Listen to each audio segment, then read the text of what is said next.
वहीं हमारे संवाददाता गुलशन चंडीगढ़ के कमांड कंट्रोल रूम से हमारे साथ जुड़ चुके हैं, तो चलिए सीधा उनके पास चलते हैं और उनसे भी जान लेते हैं फिलहाल कैसी तस्वीर यहां पर गुलशन दिखाई दे रही है।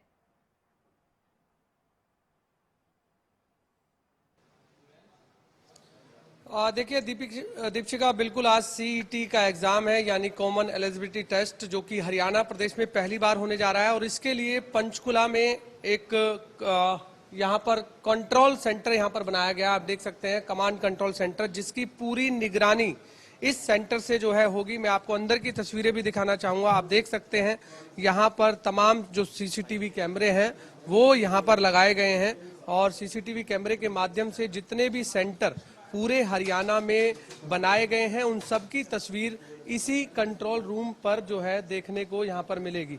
आप देख सकते हैं यहाँ पर निगरानी के लिए काफी जो है सीसीटीवी कैमरे हैं।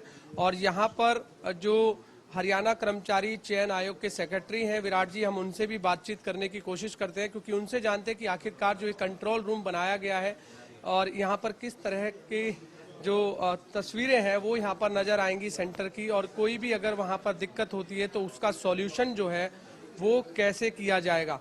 आप तस्वीरों में देख सकते हैं कितने सारे यहाँ पर जो है कंप्यूटर्स लगाए गए हैं, और उसी कंप्यूटर्स के माध्यम से यहाँ पर सीसीटीवी कैमरे हर सेंटर पर जो वहाँ पर लगाए गए हैं, और उनकी तस्वीरें, खबरें अभी तक पर ये एक्सक्लूसिव तस्वीरें हैं जो आप देख रहे हैं। जितने भी सेंटर हरियाणा में बनाए गए हैं उन सभी की तस्वीरें यहाँ कंट्रोल रूम में दिख सकती हैं। ये इस समय मैं मौजूद हूँ जो हरियाणा कर्मचारी चयन आयोग का जो दफ्तर है पंचकुला में, वहाँ पर ये कंट्रोल रूम बनाया गया है। और इस कंट्रोल रूम पर ये पता लग जाएगा कि आखिरकार किसी भी जगह अगर कोई भी दिक्कत आ रही है तो यहाँ कंट्रोल रूम से उन्हें कमांड दी जाएगी, और उसके बाद उस का जो है सॉल्यूशन भी इसी कमांड सेंटर से किया जाएगा। क्योंकि अब 9 बज चुके हैं, क्योंकि 9 बजे तक ही का समय था। जितने भी जो अभ्यर्थी हैं जो परीक्षा देने आए हैं वो सब अपने सेंटर पर 9 बजे तक पहुंच जाए, क्योंकि 10 बजे एग्जाम शुरू हो जाएगा और 10 बजे के बाद 11:45 बजे तक एग्जाम रहेगा। फिर दूसरी शिफ्ट में भी होगा, क्योंकि 2 शिफ्टों में आज एग्जाम होना है। हालांकि 2 दिन जो है इस सीईटी का एग्जाम होना है, 5 तारीख और 6 तारीख। तो आज से एग्जाम शुरू हो गए हैं, और हमारे साथ विराट जी हैं जो सेक्रेटरी हैं हरियाणा कर्मचारी चयन आयोग के। हम सर से जान लेते हैं। सर, आज कंट्रोल रूम बनाया गया है, किस तरीके का कमांड यहाँ से मिलेगा और कितने सेंटरों की निगरानी इस कंट्रोल रूम से है? HSSC का जो ये कमांड कंट्रोल रूम है, इसमें 17 जिलों में, जहां हरियाणा में हमारे जो सेंटर्स हैं और चंडीगढ़ के अंदर हमारा जो अगला सेंटर है, टोटल 18 स्थानों पे जितने भी सेंटर हैं 658 हैं, सभी का सीसीटीवी के माध्यम से हमने कमांड कंट्रोल में हम यहाँ से देख पा रहे हैं।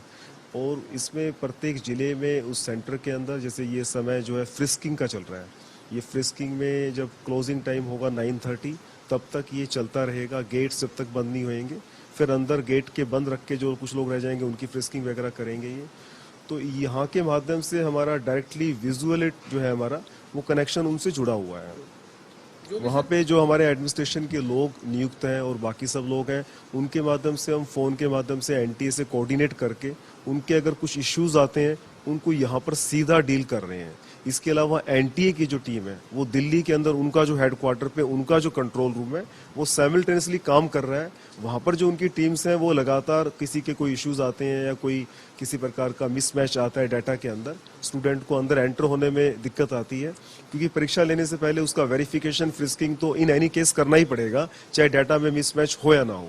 तो उसमें तो विलम्ब और टाइम लगता ही रहेगा। लेकिन अभी तक जैसे रुझान दिख रहा है तो काफ़ी लोग बड़ी आसानी से और अच्छी तरह फ्रिस्किंग होके अपने अपने एरिया की तरफ जा रहे हैं। और संख्या जो मैं देख रहा हूँ अभी तक अटेंडेंस की, वो अराउंड 1 लाख तो क्रॉस कर गए हैं। हमारी आज की संख्या में जो एक्सपेक्टेड संख्या है वो 2,80,000 के आसपास है, तो 1 लाख तो पहले ही क्रॉस कर चुके हैं। सो जितने भी अभ्यर्थी आएंगे उनका इस कंट्रोल रूम के माध्यम से हमें सीधा सीधा उनका एक विजुअल आउटकम दिखता रहेगा। इस कंट्रोल रूम के माध्यम से दिखता रहेगा।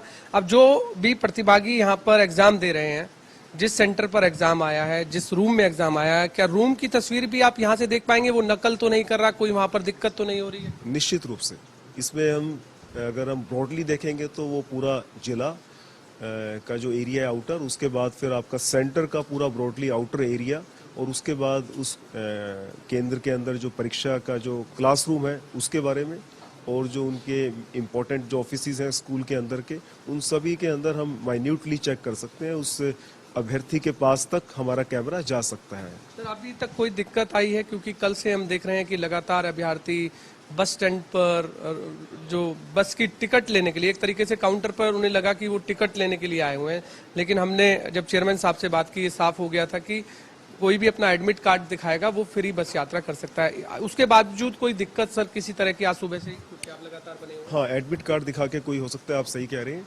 तो इससे शायद ये जो एक कम्युनिकेशन है ये सभी तक आपके माध्यम से पहुंच ही गया होगा, और काफ़ी हद तक अब स्मूथ चल भी रहा है, क्योंकि इतनी बड़ी एक्सरसाइज है, 4 शिफ्टों में होना है, लगभग 2.25 लाख 3 लाख जो है वो 4 शिफ्टों में आने हैं।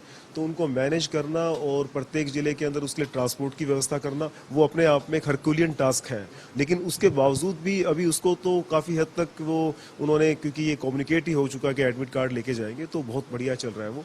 उस संबंध में हमें कोई दिक्कत नहीं आ रही है। उसके बाद अभी जब अभ्यर्थियों को आना पड़ता है, फ्रिस्किंग करना है और बायोमेट्रिक करना है, जिसमें समय एक टेक्निकल समय लगता ही है, वो अभी चल ही रहा है। तो अभी तक का जो हमारे सामने डाटा दिख रहा है वो बिल्कुल स्मूथ और काफ़ी बढ़िया चल रहा है। जहाँ जहाँ पे लगभग प्रत्येक परीक्षाओं में ये जो चीज़ें आती हैं कि कुछ चेकिंग करनी पड़ती है, कुछ का डाटा मिसमैच होता है, वो चीज़ें आती हैं, उसको हमारा सिटी कोऑर्डिनेटर या एनटी की तरफ से वो अपने लेवल पे उसको डील लगातार कर भी रहे हैं। सर अभ्यर्थी आज कितने जो है यहाँ पर एक परीक्षा का एग्जाम देने जा रहे हैं टोटल, अगर बात करें आज के दिन पहले? अभी यदि हम बात करें कि टोटल एडमिट कार्ड जो हमने आज के लिए जो छापे थे, उनमें से कितने लोगों ने डाउनलोड किया, जैसे कि अगर हम सारे केस का देखें तो 9.25 लाख के आसपास लोगों ने डाउनलोड कल रात तक कर लिया था। अगर हम 11 लाख से ऊपर के अपने टोटल अभ्यर्थियों की संख्या देखें, आज का जो पहला शिफ्ट है उसके लिए जैसे 2,80,000 के आसपास का हमारा डाटा है, जिनका एडमिट कार्ड हमने पब्लिश किया है। उनमें से कितने लोगों ने डाउनलोड किया और कितने लोग परीक्षा देने आएंगे,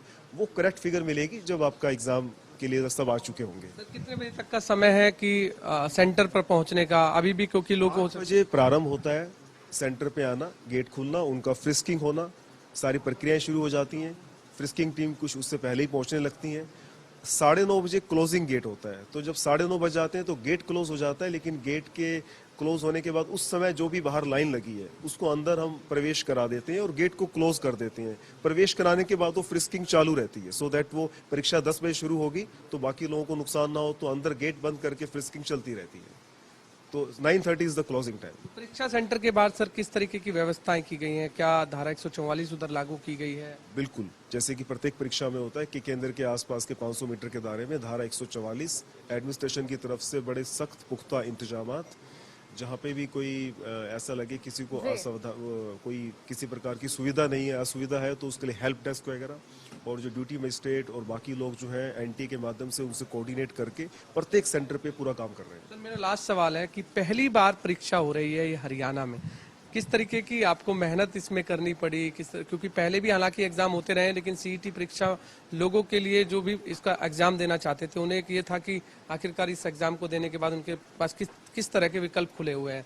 तो लगता है कि जो लोग परीक्षा दे रहे हैं वो आगे के लिए उनके लिए एक अच्छी व्यवस्था है। एक बात बड़ी तय है कि सीईटी का जो एग्ज़ाम है वो एंट्री लेवल का एग्ज़ाम है, यानी प्रत्येक ग्रुप सी की पोस्ट के लिए अगर आपने अपीयर होना है, उस नौकरी को पाना है, तो उसके लिए आपको सीईटी की परीक्षा जो कि एंट्री परीक्षा है स्क्रीनिंग की, इसका स्कोर लेना पड़ेगा। तो ये एक्सपेक्टेड था और ये एक्सपेक्टेड अभी भी है कि इसमें संख्या आमतौर पे जो नॉर्मल एग्ज़ाम होते हैं उनसे ज़्यादा होगी। तो दिस इज़ द चैलेंज, क्योंकि इसके अंदर जैसे आमतौर पे नॉर्मल परीक्षाओं के अंदर तो अटेंडेंस कम हो जाती है, पर यहाँ उससे ज़्यादा होगी, तो उसको सारा हमें डील करना पड़ रहा है, और यही उनके लिए ग्रुप सी की पोस्टों के लिए रास्ता है।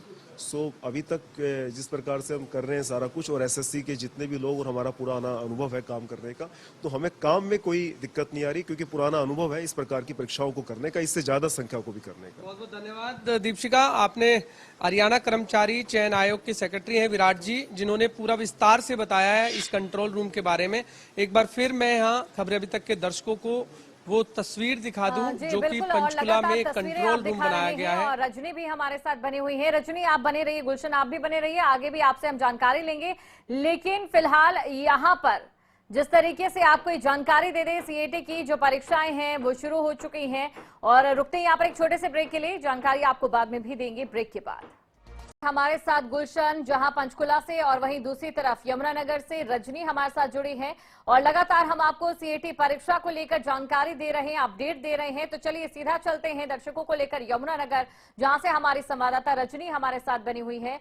रजनी, देखिए लगातार प्रशासन के ऊपर ये एक बड़ी जिम्मेदारी है। इससे पहले जिस तरीके से जो परीक्षाएं हैं वो कहीं ना कहीं नकल के चलते रद्द हुई हैं, तो इन परीक्षाओं को बेहतर किया जाए और ऐसी कोई भी खबर सामने ना आए जिसके बाद इस परीक्षा पर प्रभाव पड़े।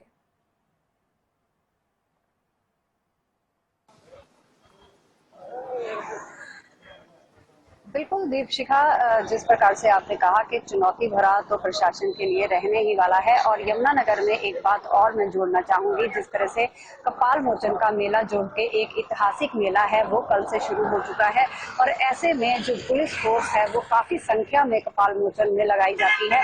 और उसी के साथ साथ जो 5 और 6 तारीख को जो सीईटी के परीक्षा का एग्जाम जो है होना शुरू हुआ है, तो प्रशासन और पुलिस के लिए एक चुनौती भरा दिन जो है वो जरूर रहने वाला है। और यमुनानगर की अगर मैं बात करूं तो 9 जो परीक्षा केंद्र हैं वो बनाए गए हैं। हालांकि पुलिस का जो पहरा है वो भी देखने को मिल रहा है। मैं इस समय आपको तस्वीरें भी दिखाना चाहूंगी कि यमुनानगर का जो परीक्षा से केंद्र है वहां पे बाहर मैं खड़ी हूं और यहाँ पर आप देख सकते हैं कि किस प्रकार से जो भी यहाँ परीक्षार्थी आ रहे हैं उनकी प्रॉपर चेकिंग की जा रही है। और जिला परिषद के जो सीईओ है नवीन आहूजा, उनको नोडल अधिकारी भी नियुक्त किया गया है और इस जो इनको शांतिपूर्वक ढंग से पेपर को करवाने के लिए 3 फ्लाइंग स्क्वाड की टीमें भी लगाई गई हैं और हर परीक्षा केंद्र पर एक ड्यूटी मैजिस्ट्रेट नियुक्त रहेगा और वीडियो कॉन्फ्रेंसिंग भी साथ ही साथ करवाई जा रही है। और धारा 144 जो है सेंटरों के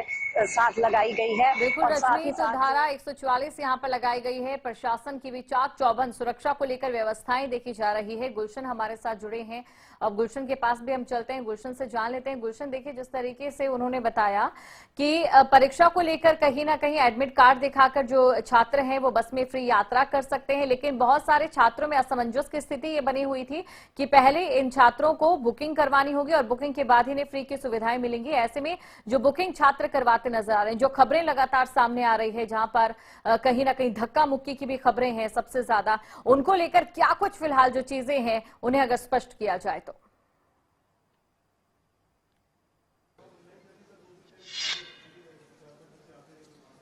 देखिए दीपशिका, इस तरह की खबरें कल जो है हमने देखा कि काफी खबरें अभी तक पर भी आई थी, जिसमें ये दिखाया गया था कि जो भी बस स्टॉप है, वहाँ बस स्टैंड है, वहाँ पर काफी जो है लंबी कतार उन परीक्षार्थियों की लगी हुई है कि जो कल जो है सीईटी की परीक्षा उन्हें देनी थी। लेकिन आज की अगर तस्वीर की बात करें तो आज वो तस्वीर बिल्कुल साफ हो गई है कि जो कल हमने जब हरियाणा कर्मचारी चयन आयोग के चेयरमैन जो हैं, हमने उनसे जब भोपाल सिंह जी से बात की थी तो उन्होंने स्पष्ट कर दिया था कि कोई भी यहाँ पर टिकट काउंटर पर टिकट लेने की जरूरत नहीं होगी, केवल एडमिट कार्ड दिखाना होगा और उसके बाद आप फ्री बस यात्रा कर सकते हैं। तो लोगों में ये भ्रम की स्थिति पहले थी, लेकिन आज जो अभ्यर्थी हैं वो एग्जाम सेंटर पर लगातार पहुंच रहे हैं। अब तस्वीरें हम सभी दर्शकों को यहाँ से दिखा रहे हैं कि हर सेंटर की तस्वीरें हैं और हर सेंटर पर इस समय लंबी कतारें उन अभ्यर्थियों की लगी हुई है जिन्हें 10 बजे परीक्षा देनी है।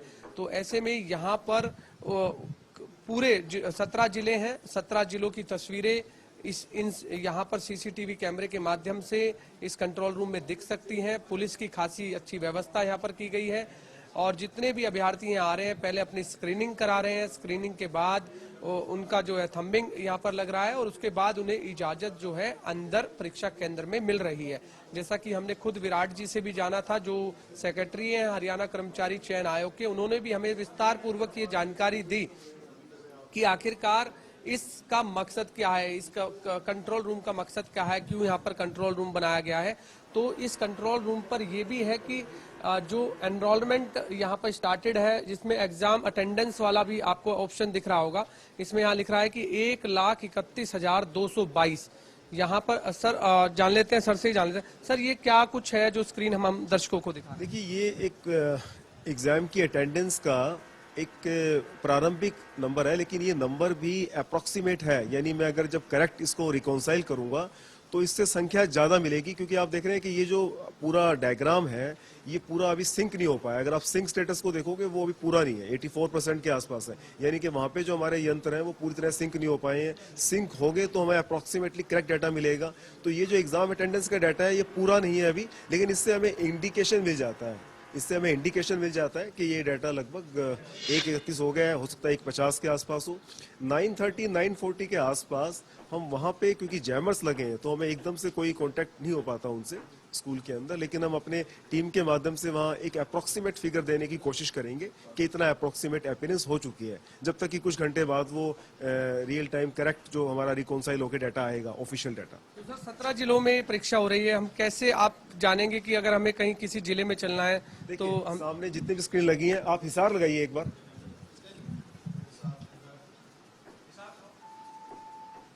देखिए दीपिका, आप देख सकते हैं अब हिसार की ओर हम चल रहे हैं और हिसार में अब क्या व्यवस्थाएं हैं वो परीक्षा केंद्र की हम यहीं से ही देख सकते हैं।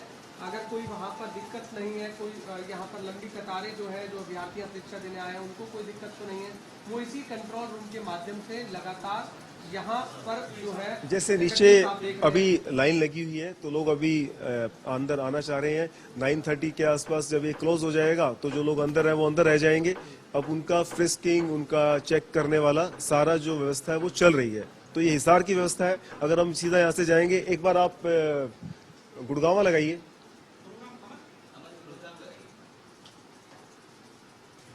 तो अभी गुरुग्राम लगा रहे हैं, जैसे तो स्क्रीन जितनी भी है उनके ऊपर गुरुग्राम के जो हमारे केंद्र हैं वो परिलक्षित होंगे। जैसे ये गुरुग्राम आ गया है तो गुरुग्राम में काफी लोग अंदर आ चुके हैं, कुछ कैंटस के बाहर का है, यहाँ पे बाहर पे बायोमेट्रिक हो रहा है साथ साथ। ये एक ही सेंटर को हमने पढ़ा, उसको हम पूरे इस पे बढ़ा करके देख सकते हैं। अच्छा सर, 10 बजे एग्जाम शुरू होगा और 10 बजे 9:30 लगभग अब टाइम भी हम दर्शकों को दिखा दें, 9:24 हो गए हैं सर। अगर यहाँ पर अभ्यर्थी लाइनों में लगे हुए हैं, 10 बजे एग्जाम शुरू हो जाएगा, तो फिर कैसे उनको भी टाइमिंग का कैसे नहीं, इसमें क्या है कि समय का जो है वो ध्यान रखना पड़ेगा। ये मतलब अनुशासन की बात भी है और हमारी तरफ से तो इसमें ये होगा कि एज पर रूल्स जब 9:30 का क्लोजिंग टाइम है तो गेट को बंद कर दिया जाएगा। उस समय जितने भी लोग लाइन में लगे हुए हैं, क्योंकि उनको फ्रिस्किंग में समय लगता है, उन सबको गेट के अंदर ले लिया जाएगा और गेट क्लोज कर दिया जाएगा। तो 10 बजे परीक्षा शुरू होनी है, लेकिन क्योंकि वो गेट के अंदर है तो उन सबका फ्रिस्किंग होगा। इट में टेक कि वो 10 बजे से 5-7 मिनट पहले अपने क्लास में पहुंचे कुछ बच्चे, तो उनका उसके बाद भी वहां पर अटेंडेंस शीट में नंबर लग जाएगा, उनको मिल जाएगा। तो क्योंकि 10 बजे एग्जाम होना है तो प्रैक्टिकली इसमें इस प्रकार से फ्रिस्किंग में इतना टाइम लगता ही है। दीपिका, लास्ट मेरा क्वेश्चन है, कौन से जिले में सबसे ज्यादा अभ्यर्थी आए हैं और लंबी कतारें देखने को मिल रही हैं सेंटर? देखिए, इसमें तो पहले से जिनकी कैपेसिटी के मुताबिक, जैसे हिसार बहुत बड़ा जिला है, इधर हमने फरीदाबाद के अंदर, क्योंकि बाहर से भी काफी लोग आए, उनमें भी संख्या होगी, तो हिसार में और कई जिलों में जहां पे एनटीए ने ज्यादा रोल नंबर्स और ज्यादा कैपेसिटी के मुताबिक सेंटर्स बनाए हैं, वहां पे ज्यादा संख्या होगी, स्वाभाविक रूप से बात है। चंडीगढ़ के अंदर पंचकुला में बहुत कम होगी, चंडीगढ़ में 12 ही केंद्र हैं, तो चंडीगढ़ में वो एनटीए ने अपने हिसाब से केंद्र बनाए तो वहां पे संख्या सबसे कम मिलेगी। तो सेंटर की संख्या के मुताबिक कितनी कैपेसिटी है वहीं पे ज्यादा संख्या मिलेगी। वो हम केवल भीड़ को देख के अंदाजा नहीं लगा पाएंगे, हो सकता है भीड़ पंचकुला में ज्यादा दिख जाए क्योंकि उस केंद्र का हम साफ साफ फोटो देख रहे हैं और हिसार में सारे लोग अंदर जा चुके हो।